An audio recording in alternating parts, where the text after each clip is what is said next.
एक जमाना था जब फ्री ट्रेड एग्रीमेंट को हम सिर्फ इस मापदंड से देखते थे, इतने परसेंट लाइन खुल गई, इतने परसेंट प्रोडक्ट्स पे अब हमें मार्केट एक्सेस मिल गया।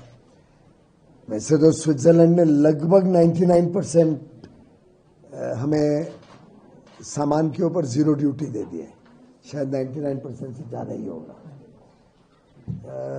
जो अब भारत के वस्तु यहाँ पे आ सकते। पर कई सारे सर्विस सेक्टर के लाइनें हैं जो पहले हमारे लिए खुली नहीं थी स्विट्जरलैंड में, वो भी अभी खुल गई हैं। कई सारे सर्विस सेक्टर में एक दुविधा बनी रहती है कि आज अलाउड है लेकिन कल ना भी हो, वो लोग रोक सकते हैं। वो भी सुनिश्चित हो जाती है एफटीए के माध्यम से कि अब परमानेंटली इन सर्विसेज के लिए भारत को स्विस मार्केट, नॉर्वेजियन मार्केट, लिechtenstein मार्केट और आइसलैंड की मार्केट परमानेंटली इन सर्विसेज के लिए खुल गई है।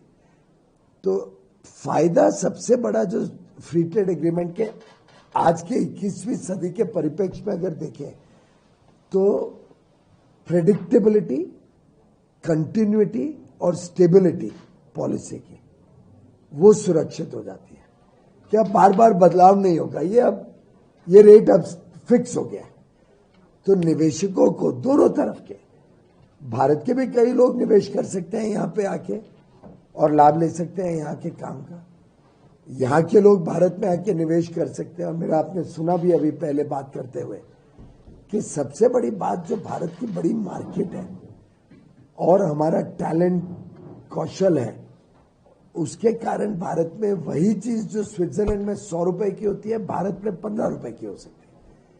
उसके कारण वो कंपेटिटिव हो जाएगी, सिर्फ भारत में नहीं, यूरोप और फिर आके स्विट्जरलैंड में भी और कंपेटिटिव हो जाएगी, पूरे विश्व में उनकी मार्केट खुल जाएगी।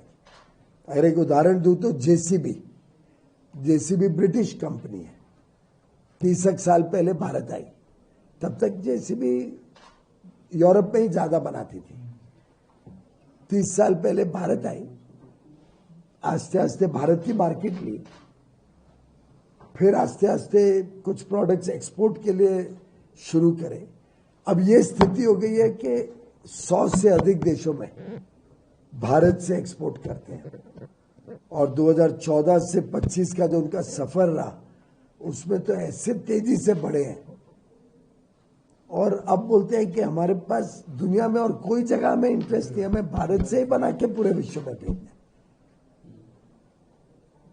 तो ये आस्ते आस्ते लोगों को ध्यान में आ रहा है। और बड़ी बात क्या है कि लोगों को अब समझ में आ गया है कि कुछ देश अनाप शनाप बाधाएं लाके दूसरे देशों की उद्योग को परेशान करते हैं, लेकिन भारत एक ऐसा देश है जहां पे आप व्यापार करो या बिजनेस करो तो कभी आपके साथ भेदभाव नहीं होगा।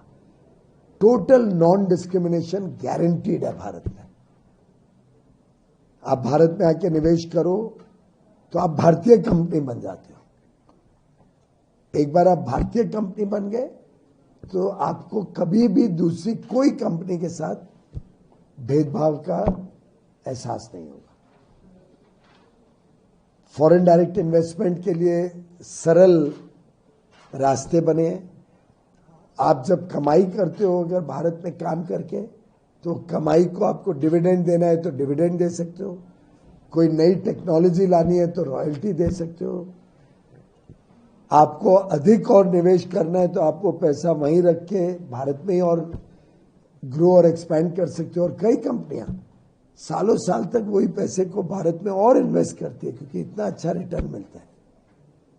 तो भारत अब एक बड़ा प्रिफर्ड इन्वेस्टमेंट डेस्टिनेशन भी बन रहा है और एफटीए उस इन्वेस्टमेंट को प्रमोट करने का एक बहुत बड़ा माध्यम है। तो आप जानते ही हैं कि एफ्टा में तो $100 बिलियन का एफटीआई कमिटमेंट भी है साथ में, जिससे 10 लाख नौकरियां भी भारत में डायरेक्टली, और स्विट्जरलैंड की कंपनियां आती हैं तो टेक्नोलॉजी लाती हैं, अनुसंधान लाती हैं, रिसर्च एंड डेवलपमेंट लाती हैं, ऐसी चीजें लाती हैं जो भारत में आज नहीं है, हमारी जरूरत है। तो स्विट्जरलैंड, नॉर्वे, ये जो एफ्टा की 4 देश है और भारत, ये कोई स्पर्धा में नहीं है एक दूसरे के, ये एक दूसरे को 1+1 = 11 वाली कॉन्सेप्ट से काम करते हैं।